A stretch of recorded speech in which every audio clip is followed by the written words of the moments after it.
ជួយស្រ័យក្តីឯកាដោះបនដាសាមនុស្សដែលគ្មានគូដឹងទេថាខ្ញុំរងចាំអ្នកមកជាយូរកាន់ដៃរួមគ្នាតស៊ូស្ម័គ្រកាយរួមខ្នើយជីវិតទងជាសាមញ្ញរូបរាងមិនល្អខ្ញុំបើកបេះដូងចំហចាំទទួលនាងទុកក្នុងចិត្តសុំត្រឹមតែក្តីស្រឡាញ់ហើយនឹងអាណិតគឺជាមនុស្សស្រីម្នាក់ពិត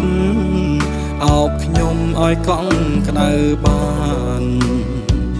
ពេលញ៉ាំអាហារមាននាងពិភាក្សាគ្នាឈឺក្តៅរងាមានគ្នាមើលថែរាំងសាចង់លឺសំឡេងកូនហៅថាម៉ាក់នឹងប៉ាស្រមៃជាប់ក្នុងចិន្តាចង់ឲ្យមានថ្ងៃមួយនេះ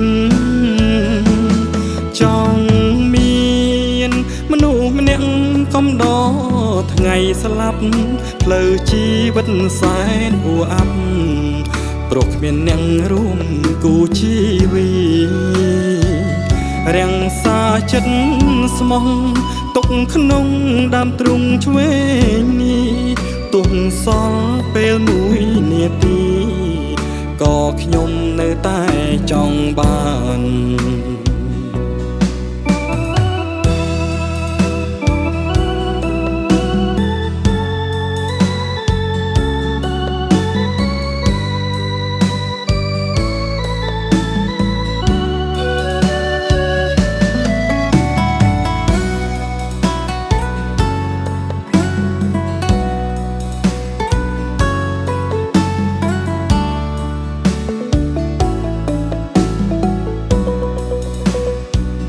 ពេលញ៉ាំអាហារមានអ្នកពិភាក្សាគ្នាឈឺក្តៅរងាមានគ្នាមើលថែរាំងសាចង់លឺសំឡេងកូនហៅថាម៉ាក់នឹងប៉ា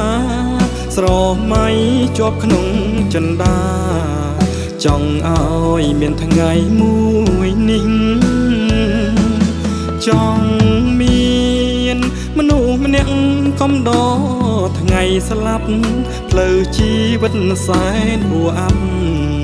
ព្រោះគ្មានអ្នករួមគូជីវីរាំងសាចិត្តស្មោះទុកក្នុងដើមទ្រូងឆ្វេងនេះទុំសល់ពេលមួយនាទីក៏ខ្ញុំនៅតែចង់បាន